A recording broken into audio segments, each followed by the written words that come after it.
Hello and welcome to the Metapod Podcast, the Pokemon TCG podcast that revolves around the evolving meta. My name is Jake. I've got my co-host here with me, Sean.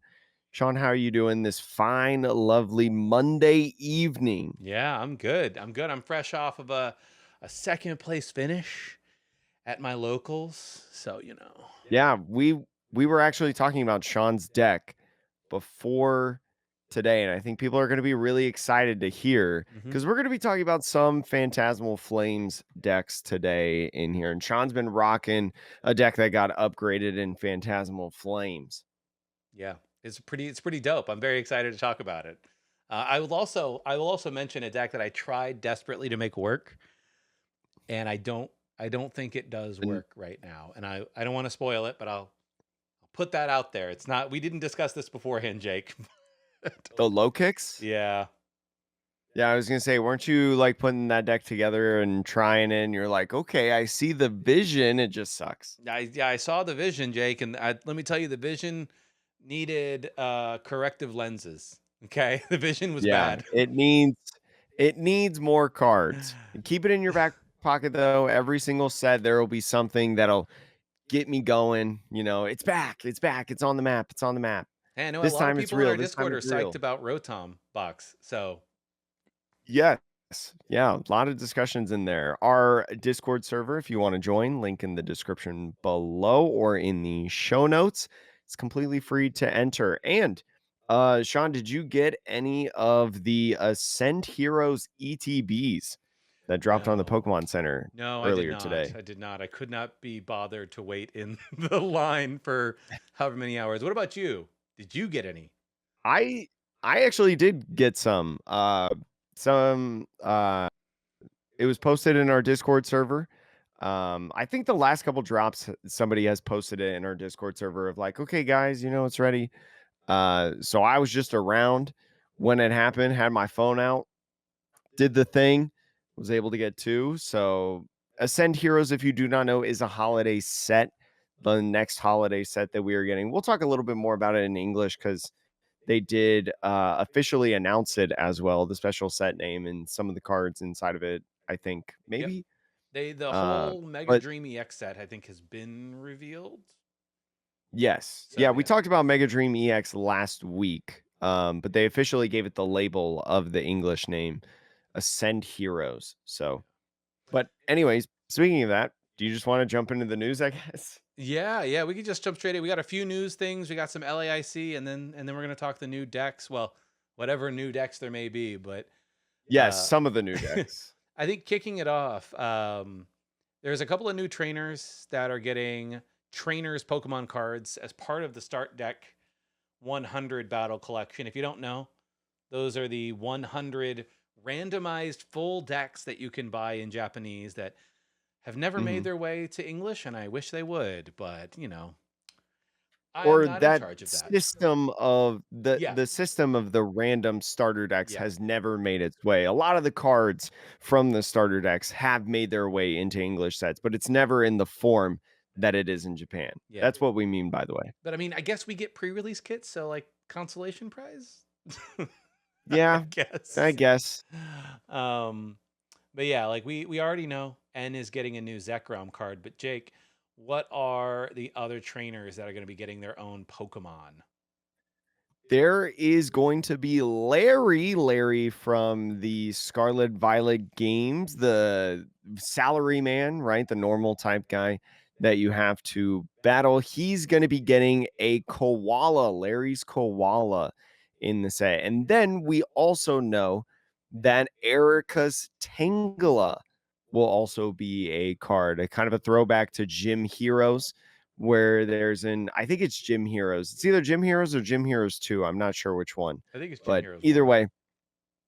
way, had an Erica's Tangela inside it. They will be two promos as part of, I think it's blister packs, if I'm reading Poke Beach right. Ascended Heroes collections, little products that you can buy, right? The 2-pack blisters that have the promo and a coin. We've seen some product images of especially the Larry's one, where we don't know what the Larry's koala looks like yet, but we do know the Larry's coin, a nice gold coin with him flicking back his hair a little bit, I guess. Yeah. I mean, it'll be kind of interesting. I'll be interested to see if there's actually any support or if they're just like two one-off cards, one for Larry Mhm. and one for Eric. Because like all of the other trainers, there's like some sort of like a little package that comes with it, right? Like, Yeah, there's like an archetype that is built into the set for that trainer. right. So like a one-off Larry's koala or Erica's tank will be like very strange. It's cute. Don't get me wrong. Like I kind of like the idea of instead of trying to build like meta relevant ish packages around all the trainers, just giving every trainer a trainer every now and again, like a card. It's kind of fun, you know?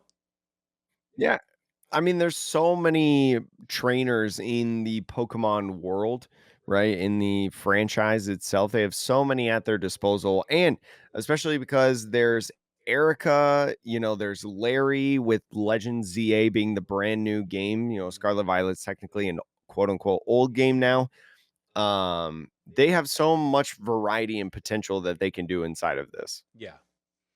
So that'll be a cool little thing to look forward to. You can get a Larry's card, an Erica's card. You know, I'm sure somebody somewhere, Jake, is going to build a deck with all of the trainers' Pokemon in it. Like at least one of every Eh, trainer. Like that. It wouldn't be a good yeah, I deck, mean, but it would be a deck. you technically could, so long as you have a basic Pokemon. Yeah. You could do what the oh gosh, who was it that did the jumbo cards Yeah. at the Yeah. regional? And it was legal the first time because he had basic jumbo cards. Yeah. I can't remember. Well, yeah, I don't know the person's name, but yeah, they were like, "Well, I guess it's nowhere in the rules does it say a dog can't play can't play Nowhere, football." nowhere in the rules at that point. Now it is in the Yeah, rules that no, you it's can't very do jumbo specifically in the cards. rules. He's an innovator, some call him. Jake, what's the next little quick product hit that we got? There's some new Black Bolt White Flares products that are going to be coming, especially at Costco. Unova Heady Hitters Premium Collection. We don't know the price or the release date. It's going to come with 6 packs of Black Bolt, 6 packs of White Flares, 4 stamped promos, which is honestly a lot of promos. You got Zekrom EX, Reshiram EX, Victini, and Zoroark with a jumbo card of Curum EX that kind of appears to be unstamped. It could be stamped, could not be stamped. It's a little hard to tell with the product image that we have right now. I think also these are the same card arts. We've made fun of Teal Mask Ogrepon in the past because Teal Mask Ogrepon was facing one way on the regular card, and then for the stamped promo was facing the other way. It's just like a mirrored image. Yeah. The At least in this image that we are given, it's the same exact cards, but with the stamp on it. No word or ability to even tell if it's going to be like a different foiling or anything like that.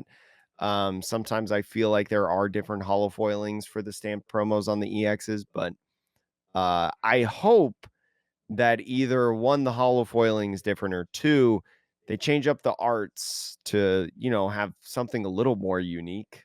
I honestly I doubt it, Jake. This is one of those we're giving Costco a special product because that's part of our deal with them as a retailer. But I'll be Yeah. interested to What's see. your over what's your over under on the price of this box? Let's see how many packs. 1, 2, 3, 4, 5, There's 6, 7, 8, 9, 12. 12 packs. 12 12. packs, 4 promos, and a jumbo card. 12 packs. I think MSRP now per pack is 550. So we're looking at $66, 70. I could see it being 79.99. That's exactly what I was going to guess. Yeah. Dang it. So that's All right. I Well, see this being an $80 box. I'll go inflation and go 89.99. Okay. Yeah. Yeah. I like Just it. I for like it. just to be something different. Yeah. Yeah. So I could see it being somewhere in that range though. I mean, I don't know if this is going to fly off the shelves like the Blooming Oh, Water it style will. boxers. It I will I because think people it want to will. open it, but like I don't know. I don't know if Black Bolt White Flare as a set is holding the same appeal because you're competing with Phantasmal Flames and Mega Evolution, and depending on when this comes out, let's say this is the end of November. It may come out in Mhm. December. It may not come out until January, at which point you're kind of creeping into Ascended Heroes territory. It's just kind of like an I will awkward say thing. I will say I haven't opened up Pokemon product consistently for the last several years.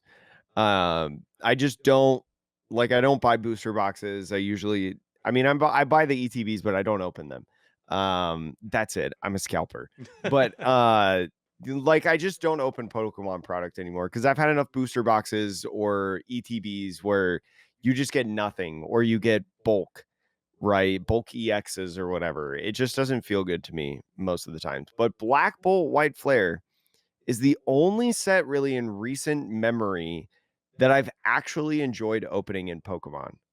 I I like that every single Pokemon in this set, or these 2 sets, I guess I should say, have illustration rares, Yeah. right? That's so cool. It was so fun to open, as well as, getting EXs, even if they were base rares or whatever. Um, I don't know. I personally I would buy this box and open it. And I don't buy boxes and stuff to open, really. I'll be interested to see if Black Bolt White Flare is in the long run a fan favorite set to open and collect because every card has an illustration rare, right? Yeah. I think that what it suffers from right now, this is my guess, right? Like I'm certainly not so much of an expert, but like in the short run, you're competing with the new gold cards, you're competing with the new Mega Evolution IRs, which like Gardevoir and Charizard are commanding a lot of attention. Um, and so what you're left with is Especially like, Charizard. yeah, especially Charizard. But like, so what you're left with on the Black Bolt White Flare is like, okay, well, you have like the all white um Reshiram, the all black Zekrom, the red Victini, and then a couple of illustration rares of those same cards of the Zekrom and the Reshiram. But like, I don't know. I don't know if they're really. I don't hear much talk about them at least. Um, No, I think especially with, as you were talking about, like, those Pokemon, like, it Gen 5 is not as popular yeah, for sure. As you could talk about Charizard. I mean, you look at Phantasmal Flames, like, single card prices, it's like you get the Mega Charizard EX, awful stuff. special illustration, or you get the gold, or you get, like, a Dawn card at $50. It is the Like, absolute. You know what, Jake? You know what that it is reminds me of? it's insane. You know what Yeah. set it reminds What? me of, Jake? Champion's Path. It's the exact same thing at Champion's Path. Yeah, It's just Phantasmal Flames it's a is a Charizard. main set version. It's a main set version of Champion's Path. Yep. That's it. But you know what I will also say about that, Jake, is I don't know if Dawn necessarily should be a $50 card. Like I look at like the SIR Iono and how it dropped significantly after a minute. Mhm. But I will say this: the fact that Dawn is the third most expensive card and it's only $50, I'm like that card is mad playable, and that Yeah, it's a good supporter. it's a great supporter. So like the only thing I think that would is the Dawn just a regular like full art or is it an SIR or like a So special version? it has it as a, when I Okay, referenced okay, the okay. $50, it was the SIR version. Yeah. Yeah. So I mean, it's still I think that Dawn is one of those supporters that like maybe it will get a reprint in a specialty set in a year, kind of like they did with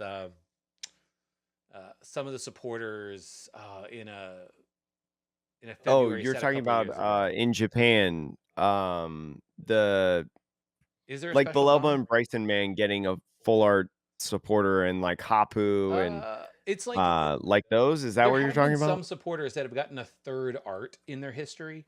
I could see Dawn being one of Oh, yeah, yeah, those yeah. in a specialty set in the Yeah, future. I agree. But for now, like I don't know, I think if Dawn goes down to like $30, it's definitely a card that I'd pick up a playset of Mhm. like because I also think about like, oh, do you want to play GLC? Do you want to play expanded, whatever? Like Dawn is going to be a staple in those formats. Just Well, I will say Full Grip, did have their big, like, 3K GLC event this past weekend, so I'm looking up, like, on their Twitter of, like, retweeting players' deck lists, in the tournament. Nobody's playing Dawn That's crazy. That's in criminal. GLC. In GLC, nobody's playing Dawn. Maybe it's because they Nobody's have playing Dawn. better options. I don't know. Like, but I'm just thinking about like if I, especially maybe grass decks don't need them. Well, so Psychic was the big thing. Psychic Yeah. got the big win, which hadn't happened, I think, since the first big GLC tournament that Fulgur posted. Hmm. So like years ago now at this point. Gosh, we're so old. And I know that Psychic also made within the top four. Uh, Hey man, I love my but psychic yeah, deck. like I see a fighting deck and nope, no Dawn, even with Excadrill, Machoke, Evolution lines. Well, Dawn probably doesn't make sense in that deck because they didn't play Machamp. Um, I mean, maybe it's a but specific deck that wants it, but I just if people are gonna play decks like Bridget, like cards like Bridget in well, expanded, Bridget doesn't. Oh, expanded. Yeah, yeah, yeah. no, in GLC, right? As well, like Mm, people play things like Bridget or Professor Elm's Lecture, and like don't get me wrong, those are great cards, very different scenarios, but like Dawn is a good card.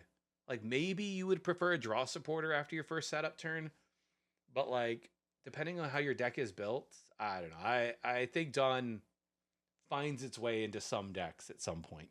Is my it's definitely, and we have seen Dawn in a couple different kinds of standard decks as well.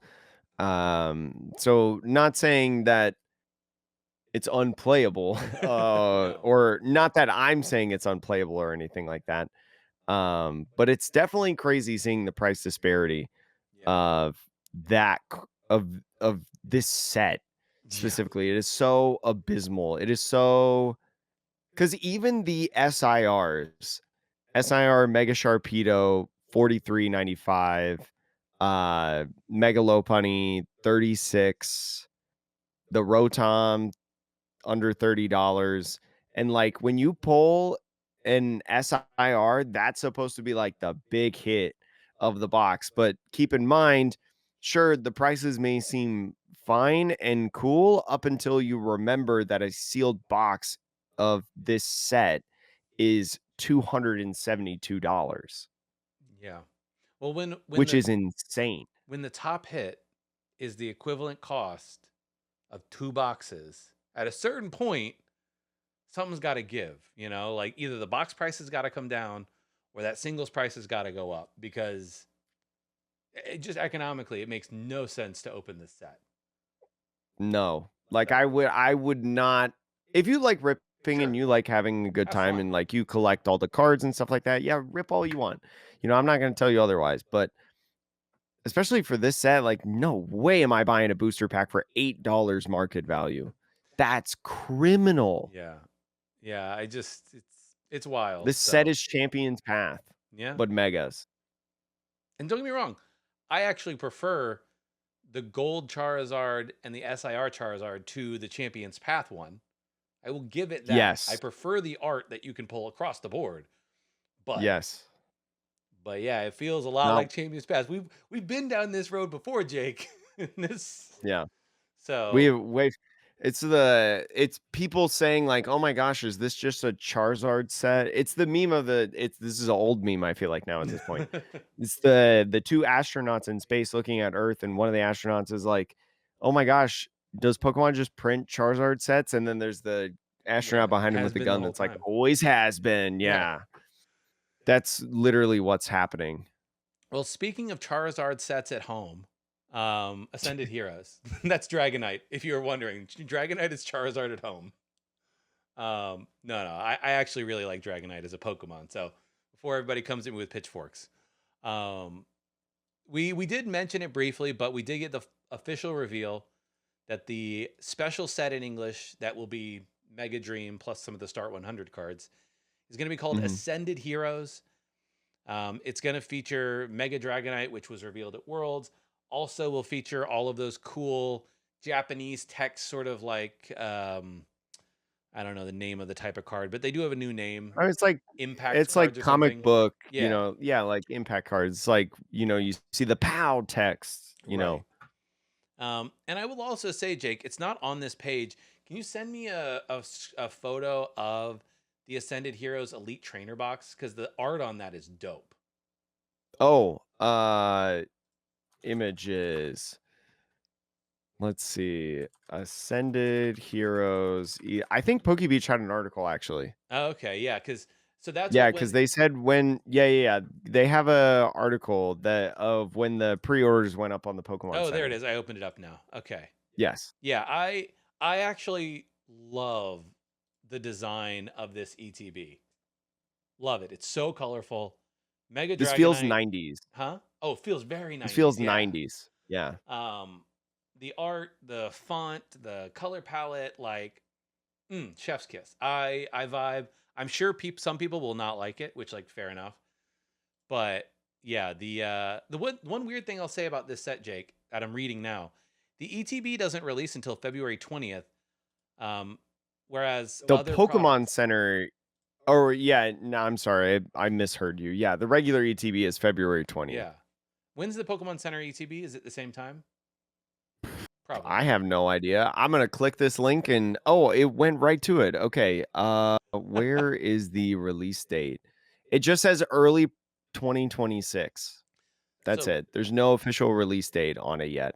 my guess is that it will be February 20th, but Yeah, I they'll probably probably. start with like those blister packs and like other things, which I can't remember. Did Prismatic Evolutions, like a lot of these specialty sets recently, I feel like have started with the ETBs. Yeah, I know Prismatic started with the ETB, but I also don't know about the Pokemon Center one because I don't think Prismatic had a Pokemon Center ETB. I can't I think remember. it was just your local stores. I'm pretty sure. I could be wrong about that. Well, Um, I do find it strange that there is a 21-day window, a 3-week window though, between the ETB and the other products, whatever they might be, I f- I could because be wrong, but I feel like with Hidden Fates we saw that maybe. when that trend of the shiny Pokemon first started, or like no, shiny Pokemon started way before that in the Pokemon trading card game, but like this new wave of these special sets having like 100 shiny Pokemon in them. But anyways, I feel like Hidden Fates first released like a 3-pack blister or something, or Might have. the Mad Party I think it was promos a first. pin collection was the very first thing. Yeah, like it wasn't the ETBs that were first. Well, the reason I mention that is I never like it when Pokemon does that because the ETBs are going to be the volume product, meaning they're going to be the Yes. thing that gets made the most, opened the most, which, if you think about the cost of singles, if you are not releasing that for 3 weeks, by the time the ETB comes out, the set will have been legal, standard legal for a week, right? Oh, actually, yeah. That's So right. not having this like, large array of products already hitting the market and being opened might mean that some of the EXs, some of the trainer cards, etc., will be like artificially inflated for the first couple of weeks. Like Mhm. Pokepal or Pokepad, I can't remember the name of it, but the one that lets you search for any non-rule box Pokemon, gonna be a staple card in so many decks. But like that is gonna be an uncommon trainer that is likely to be in this set. And an uncommon trainer in this set means like to get a playset, you might have to You open gotta three or open a lot. you might have to open three, four, five of these blister packs, which depending on how many there are to go around, I could see that trainer being a $5 to $10 uncommon the first 2 or 3 weeks of the set, which sucks. Yeah. I could see that too, actually. Having recently experienced that almost with One Piece in PRBO2 Right. for all my So One Piece people out there. I'm just getting this news now. Like I just read the February 20th and I don't like that. I love the art. Yeah. Don't like this timing because I'm like, It's get the product it's all out. really gonna depend on how much of the products they do, because 'cause they'll release products for a while now, right? Because I mean, like, we just talked about the Unova 500 pack, 4,000 promo card Yeah. collection. Um, and that's like almost a how long has that been? It's been like 6 For black and months? white, it'll probably be around a Yeah. 6 month gap. right? And they do this Yeah. with the Costco's and the Targets, like you said. Like they'll have a new version. Like Blooming Waters was like a year after Yeah. 151. So it's just all gonna depend on how many of those products they release on that day, Yeah, right? Or in that timeline leading up to the ETVs. Because I do agree, it's kinda weird that the ETV is not part of, like, the quote, unquote, "first wave." yeah. Um, There are no booster boxes for the set, by the way, because this is a special set. There's no booster boxes, and ETB at this point is gonna be the most packs you'll get at a single time. Maybe a Blooming Waters collection will come out. yeah, or a UPC or something maybe, an ultra Yeah, premium. But something like that. yeah, so if you're on Timu and you see somebody selling an Ascended Heroes booster box, don't buy it. It's not real. Nope, it's fake. It's fake. Um, Anywho, that is all of the like product news. But Jake, there was a big championship this last weekend, LAIC. Did you get a chance to watch any of it or tune in or see anything? Not really, because I actually was an official caster for a One Piece, major event, so I spent most of my free time preparing for that. It's fair. But I did hear that Gardevoir not only got first, but also got second. Yep. So that was really cool to see. Gardevoir Jellicent Yeah. specifically, Pedro Pertusi winning the event in Brazil, or he is a Brazilian, so winning it in Sao Paulo, Brazil is really really cool. Someone in the home area winning it, and then who was it? Sebastian Lashman Hmm. getting second place. Yeah, two Jellicent builds. I think I did watch the finals. I didn't watch much over the weekend, but I did watch the finals. And yeah, the Jellicent on Jellicent battle was it was wild, Jake. It was basically who sets up the item lock first. That person wins. Which Yeah, is I mean, just it's so like item locking is just pretty good, and especially this trend in the last couple weeks of people playing Jellicent. Yeah, item locking is just super good. yeah, I mean, especially because like Dragapult didn't ever have like a great matchup into Gardevoir, but a lot of the recent Mhm. Dragapult decks are not running rare candy. So like they might get a TM Evo off, which is a good counter to it. But like, say that they don't have that immediately, like the amount that it slows you down to not be able to use items is huge. Um and so I do wonder if we'll see, a return to the heavy TM Evo versions of certain decks if the Gardevoir Jellicent version is more popular, or more successful. So yeah, I mean, I'll be interested to see. I also think this is another tournament where like the top decks, they're not necessarily surprising, but they're different, right? Like we had a whole tournament where it was like a bunch of Mhm. Charizard. We had a whole tournament that was a bunch of Goldango. We have a tournament now that's a bunch of Gardevoir at the top. So it's just interesting to see how like every week, just the wheel just turns another click, and it's a different deck on top because of whatever reason. I Um, will say, for all the Mega Lucario lovers out there, Mega Lucario did get top 4 in LAIC, the 4th place list. It was primarily a Goldango deck, Goldango Solrock Lunatone deck, but it ran a 1/1 line of Mega Lucario EX. that's interesting. Yeah, I also thought that too. I guess Probably pretty good against stuff that can't one hit KO and you can take multiple knockouts, especially with Mega Brave doing 270 base before any potential damage modifiers or anything like that. I think it's also probably really strong as a counter to Cornerstone, Yeah. because you think about Yeah, like because every other thing yeah, in your you deck, don't auto lose. Yeah, right? that's right. So you get the like, what are you gonna do? Soul Rock Cosmic Beam me to death? No, you're not gonna win that way. So really, like, okay, let's run our 1/1 line of this. That gets us over the Cornerstone. Um, and I do think that's probably why it was being run. But as you said, probably there's like there's not a crazy amount of situations where you might play it as well. Probably not against Gardevoir, but Mhm. other than that, you know, Especially 'cause, like you were saying with Cornerstone Mask Ogerpon, right? Absol box. yeah, Absol Kangaskhan, that mega box is still a thing, still relevant, did get 3rd place in this tournament, also had a couple other appearances in the top 10 of this event. Still a relevant deck that people have to think about, so yeah. it's a good counter. Cool counter, I should say. No, Jake.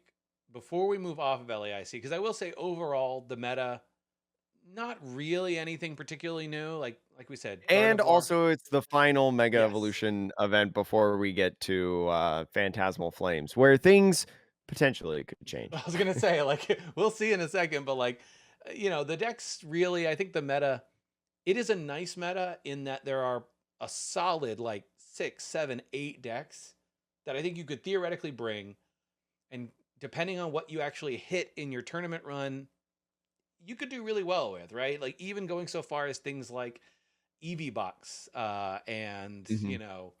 Joltik box, like those decks are still represented here in like the top 32. So a lot of options to play. But in terms of like the effect that Mega Evolution had in the format, in terms of like a new deck, the only new archetype we really got was Mega Absol box.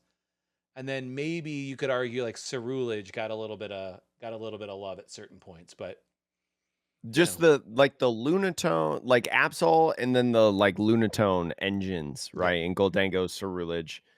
exactly. So, you know, Mhm.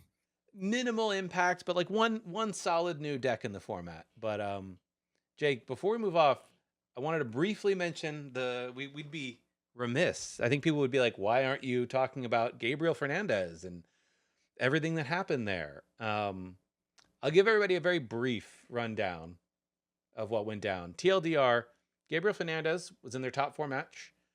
They won that match.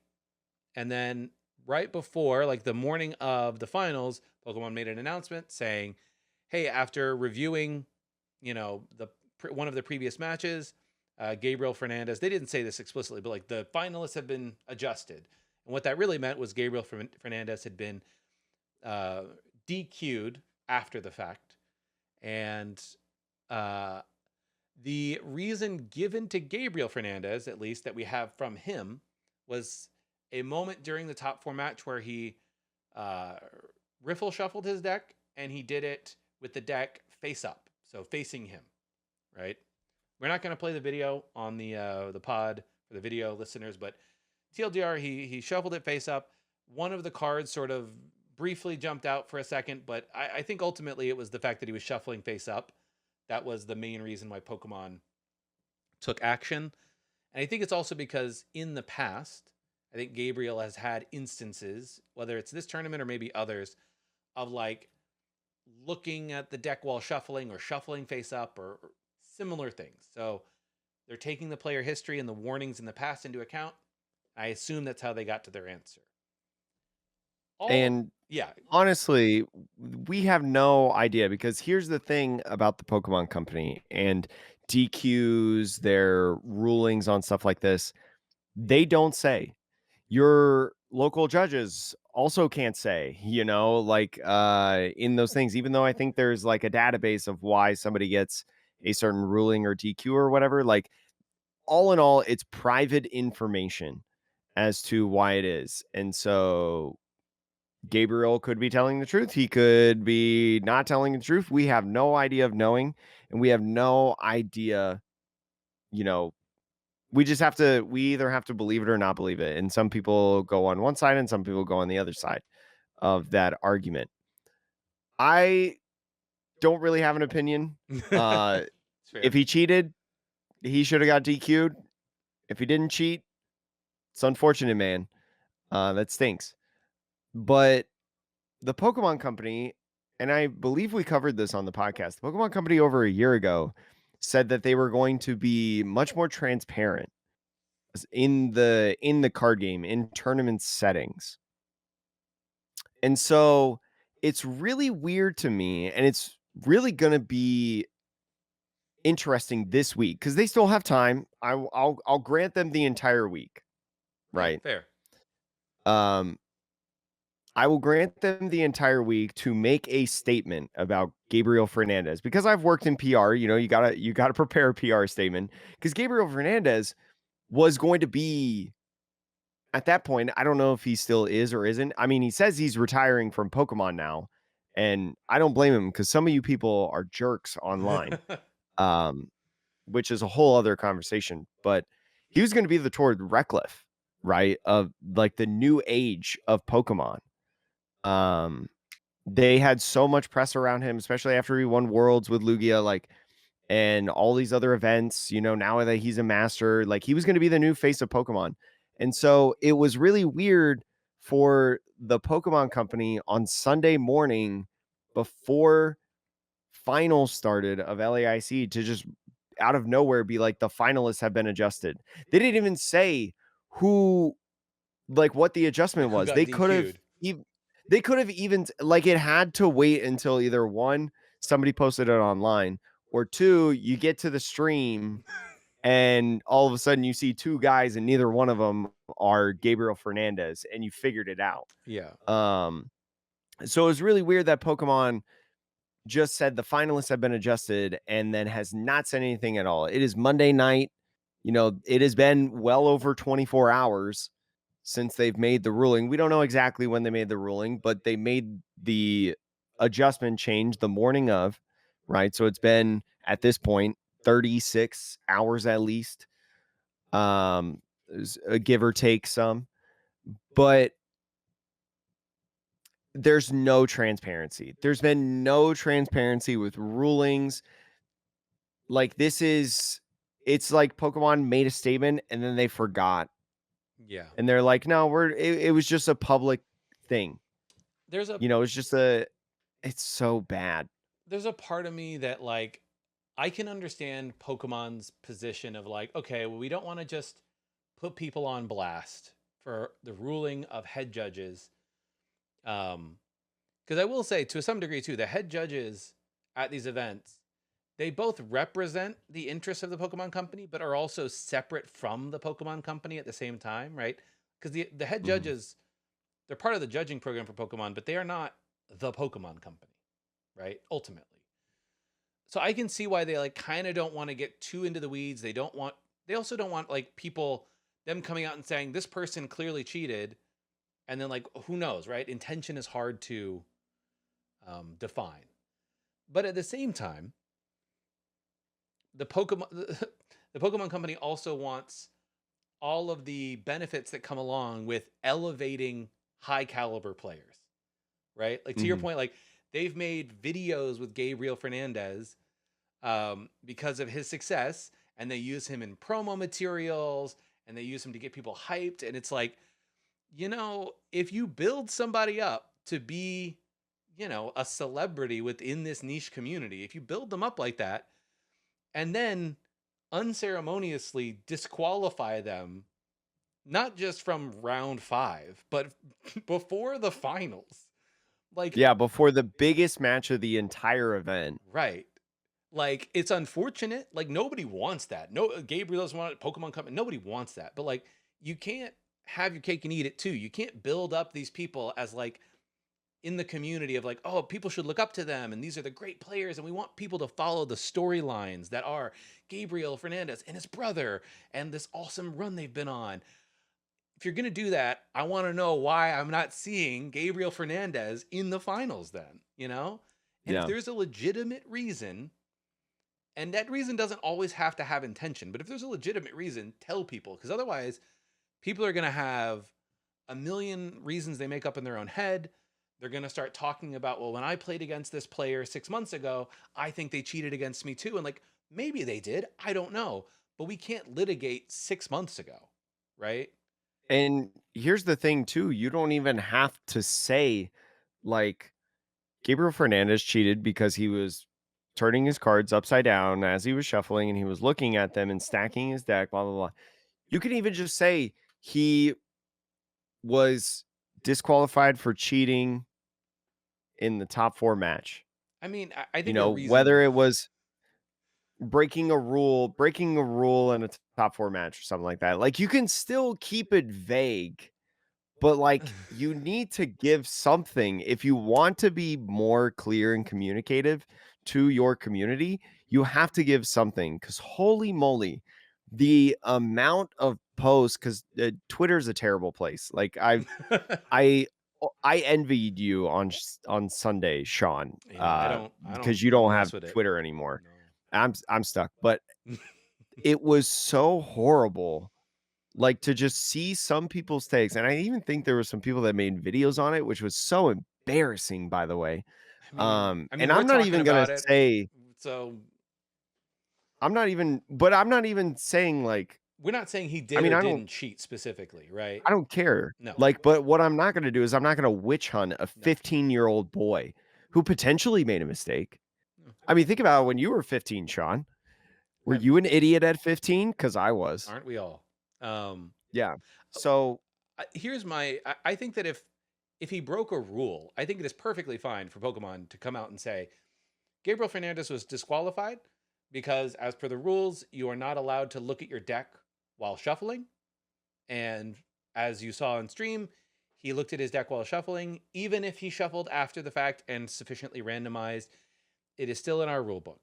You know, like, you don't even have to go, like, that far in depth. You could just say he got disqualified for I, cheating looking at his deck while shuffling. I mean, yeah, Like, and you just bam, leave it at sure. that. But like, Like, you don't even have to like sometimes the phrase cheating implies intention, right? yes. And so like you don't even have to say like I technically, here's something that I did that where I cheated at a regional event. Big headline now. Um, I think I've said this before. I was using Jirachi in my very first regional event. It was a win and in for day two. And I used Jirachi and I looked at the top six instead of the top five cards. Luckily, Mm. a judge was right there sitting at our table for the whole match. They noticed it, and then I noticed it, and I was like, "Ah," and he was like, and the judge was like, because the judge also felt bad. And the penalty is a two prize penalty. I had not looked at the sixth card of a five card Jirachi the entire tournament, but it had been 8.5 hours. I was exhausted. And I just was like autopilot. I drew an extra card. But like the intention, I did not.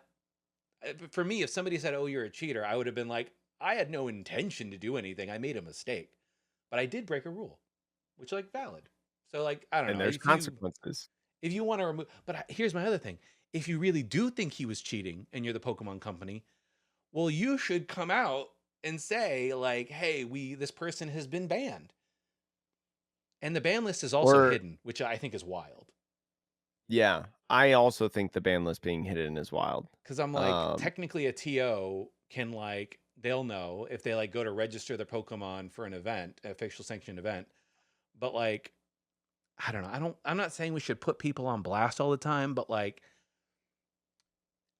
just it's weird and to for the me. record, he hasn't been banned, right? Not He has just been DQ'd Yeah, it was just GQ'd from the from the event. event. So at minimum, I Yeah. think all the Pokemon Company theoretically is saying is that he looked at his deck while shuffling, and maybe because it was top four, or maybe because he has had a history of similar occurrences without necessarily thinking that it's cheating, but he's had a history of other warnings in the past. They were like, we are escalating this to a DQ. That's all it is. So, And here's the crazy thing too, is that now I mean, he says that he's retiring from Pokemon, and I mean, I'm looking at his statement right now. yeah, It says he's retiring. It'll be really curious at Stuttgart this upcoming weekend for the Stuttgart Regional if they play his promo or anything that has him in it, I I right? I 100% feel like they're gonna. I mean, maybe I don't know. Some of the things might be Who hard to cut knows? around, but Because I think it'd be really awkward if they played, the promo from one of his 18 previous wins in the last, like, 2 years, yeah, Be- as yeah, debatably one of the best senior players ever yeah, to yeah. play the game. Um, Um, I'll say one other thing too about the looking at your deck while shuffling rule. Look, we have a bad angle on what Gabriel Fernandez actually did afterwards, but like, yes, he shuffled with his deck face up. I think that's wild. I've never done that. I've never seen anybody do that. oh, I've seen people do that. Okay. I've seen people shuffle. I've seen people riffle and bridge with their decks face up. So Okay. I'm not I gonna mean, say that you should do it or that sure. it's valid, but I've seen people do it, and I have also seen people look at their deck while riffle and bridging to make sure that no cards fly anywhere, or like to have quote unquote more control, Sure. because like when you look at something while shuffling, you have a little bit more control. Some of us who shuffle all day, a pile of 40 energy cards, we can kind of shuffle without looking. But and I'm sure he could too, but like in autopilot mode, there Sure. is potential, and we'll never know. Only Gabe knows at this point, really, what his intention was. Oh yeah, I'm not But saying like, that like you should or shouldn't be. I'm yeah, just saying if the rule is you shouldn't look at your but I deck. can see I can see where you shuffle, you're on autopilot and you shuffle your deck face up on a riffle and bridge because afterwards he does mass shuffle like 9 times. Yeah, so but that's my point. Like if Uh he sufficiently randomizes afterwards, if there's no evidence that he didn't sufficiently randomize, like he left a card on top or whatever, then like okay, that's again another thing I'd love Pokemon to tell us. But assuming he did, and he just broke the rule of looking at his deck while shuffling once and then randomized. This is my controversial take. I think the Pokemon should add to their rules that players are not allowed to rearrange or declump their deck while deck searching. And for those of you who don't know what that is, when deck searching, oftentimes players will do one of two things, sometimes both. They will pull out a bunch of relevant cards so that they can get clear counts of them, right? Because again, if you're doing a deck See search, Isaiah it's Bradner do that all the right. time. A lot of top Uh, players do it. And you know, I here's the thing. I don't necessarily I've done it. think yeah, I don't necessarily think that's inherently cheating, right? If you sufficiently randomize afterwards, it literally doesn't matter. However, the logic of a singular shuffle where you have knowledge of certain cards placement going into a randomized shuffling system and rearranging cards in your deck for whatever reason, whether it's counting or often is the case with declumping, oh, there's 4 of my Pokeballs are right next to each other. Let me just randomly throw them in throughout my deck so they're not right next to each other anymore. And I'm like, that is not just the same. In my mind, that's kind of worse than looking at a face up deck while shuffling because you are actively attempting to manipulate where a card is in a deck before going into shuffling. So I'm like, from a purely logic and principles perspective, this is my plea to be like make all of it illegal. You can look at your deck, but you cannot in any way rearrange your deck to your liking before shuffling because it's just kind of shuffling. It's just shuffling with intent. I don't It's know. just weird. It's just I've never liked the idea that declumping is legal in any card game because I just think it's like you're gonna shuffle afterwards. So declumping literally, if you shuffle correctly, it literally means nothing and it takes up time. Or you Mhm. believe it's giving you an advantage for some reason. And why would that be? Superstition, as some people say. So, anyways. I don't like when my cards are touching each other. Yeah, right. Yes, this is. I don't like my vegetables touching my fruits. And by that, I mean my Yeah. supporters touching my energy. Um, anyway, Jake, that's all I have to say on LAIC. Do you want to talk about what Phantasmal Flames is bringing to the format? It's not really bringing anything, Wah, wah, TLDR. wah, wah. And this is now, I will say all we really have to look at are city leagues. All we have to look at are some online tournaments, right, through the Play Limitless platform. So, in no way, shape, or form am I saying the meta is solved or anything like that, but it's not appealing to look at all these tournaments and still see Gardevoir, to see Goldango Lunatone, to see Dragapult, to Charizard. see Mega Absol Box, to see the same decks that we've been seeing for the past like 2 months. Yeah. I will say, of the two decks, though, I will say there are two decks that are getting a huge boost from Phantasmal Flames, one of which is brand new and the other of which is existing. The existing one I'll start with. There's two existing. Which one is the second There's existing? two existing. Okay, so the second one that I have existing is Charizard Pidgeot. Oh, okay. What is it? With the which is a very small contribution there, but there's 2 different contributions in there. One is Dawn. Even though it's only like a one of in most Charizard Pidgeot Okay. lists that I've seen, people still play it as a one of, right? Because you're running 2 stage 2 lines. It's a True. great way to get a basic Pokemon, get a stage 1 and a stage 2 all out, which can be super helpful. The other card in Charizard Pidgeot is there's a new Charmeleon that a lot of people are playing, which is not Big mistake.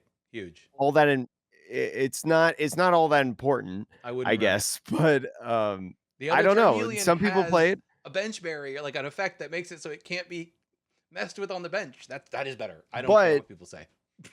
you could also run the battle stadium.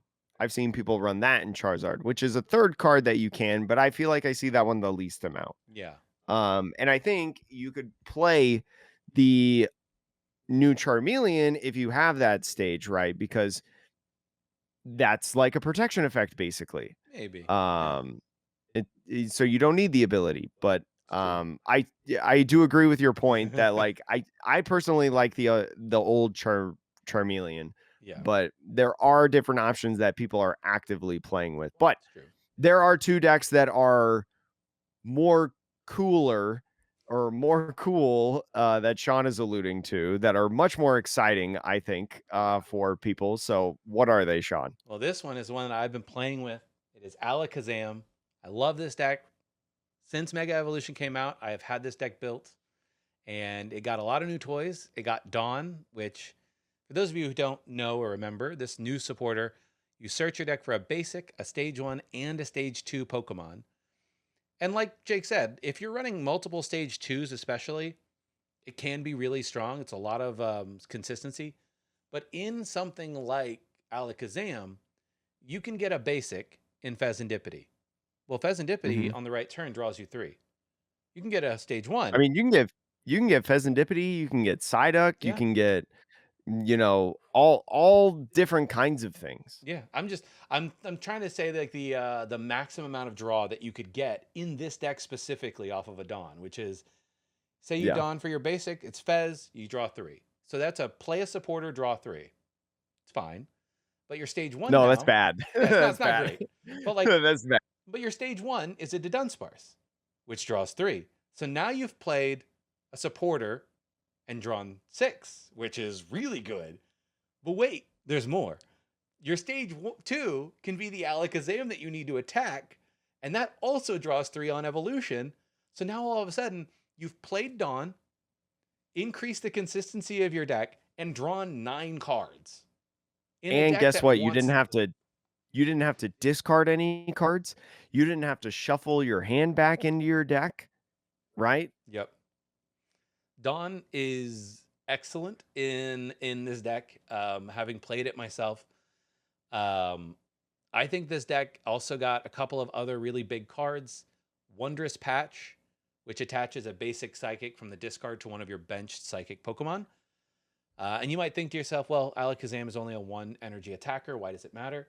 It matters because if you can play that for your energy for a turn, that means you can attach energy for turn as your enriching energy and consistently use that maybe multiple turns in a row to draw an extra 4 cards. So prior to Wondrous Patch, I was playing EXP shares, and things like Jamming Hmm. Tower or Tool Scrappers really messed up your deck and the ability to draw a bunch. So I love this as well. Now Um, you just have to worry about item locking. well, But the yeah, thing is like Wonder but Patch Dawn's is not great. like Dawn's not an item. yeah, like with this deck, like item locking doesn't necessarily matter as much. Mm-hmm. Because you have cards like Dawn, Hilda to find evolutions to be able to just continually draw cards. And if you're not playing item cards, that means you have more cards in hand, Yep. right? So it's like it kind of feeds a little bit. And then the last card that is huge for this deck is Battle Cage. Mhm. So preventing all of the damage counters being placed both from attacks and abilities. So that means no Monkey Dory, no Dragapult, no Dusknoir and Dusclops. Like all of that can be negated at least to your bench by this Battle Cage. Now, can your opponent play their own stadium and get around it? Sure. But it's better than nothing. So I think those 3 cards have elevated this deck to, like, tier 2 status in the format, genuinely. Um, and I think that the Pokepal that's coming out in Ascended Heroes, which lets you find any non-rule box Pokemon and put it into your hand, will only further elevate this deck. So, I don't know, man. I just hope nobody at my local starts running Hand Trimmer or Zerosic, because that would suck. And Sean and I were talking about this, and I was calming down Sean from his demise of the thought of Hand Trimmer and Zerosic. I don't think there's a lot of decks that can actually like legitimately play either of those cards. Because Hand Trimmer, I could see Control playing it, like Pidgeot Control, All Out Blitzel. It's on you to figure out the counter, right? With that Pidgeot control deck. But like both players have to trim their Yep. hands down to 5 in order for that card to work. So you have to actively make sure that your hand is 5 or less, or that you're okay with getting rid of some of the cards. And that kind of feels bad sometimes in the game. I don't think there's a lot of decks that can really use that flexibility, but also, um, Zerosic, right? That's your supporter for turn. Yeah. Are you ready to use your supporter for turn for Zerosic, which could be super baller, don't get me wrong.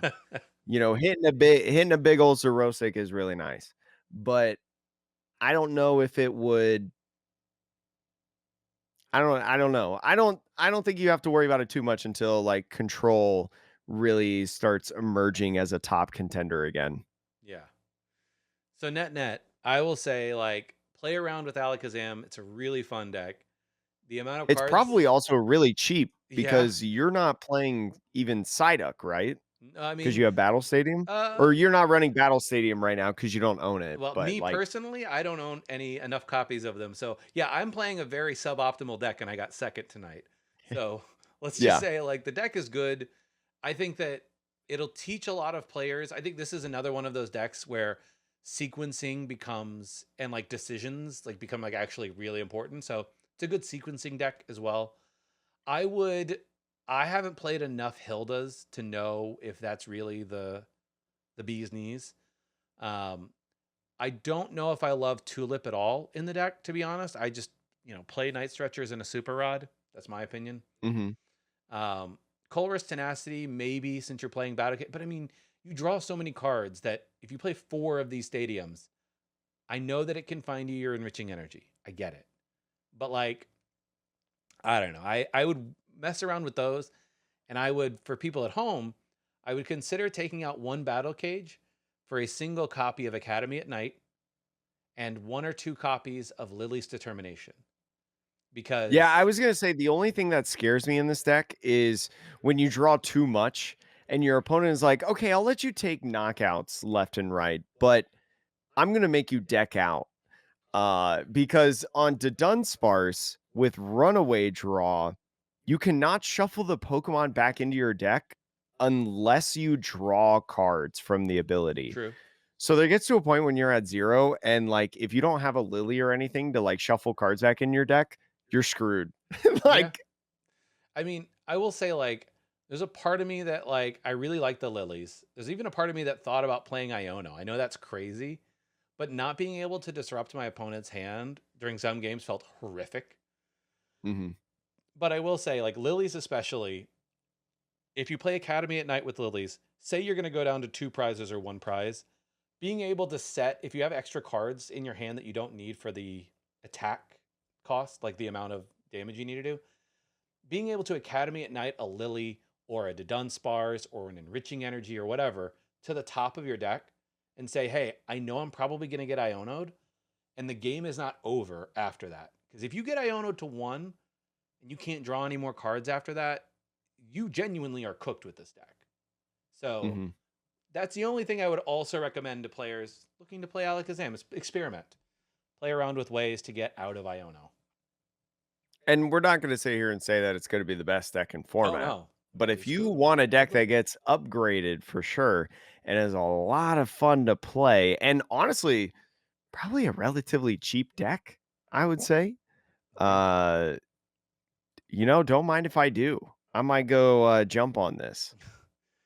The other deck I wanted to mention, and we won't talk too long about this, but Not Megalophony. as cool in my opinion, as I mean, this Alakazam. is me, but I So think so. I have somebody at our locals who's playing Megalopony, and I think they played it tonight and they got first. So I was second, and this person got first with Megalopony. If you don't know what Megalopony does, I don't blame you.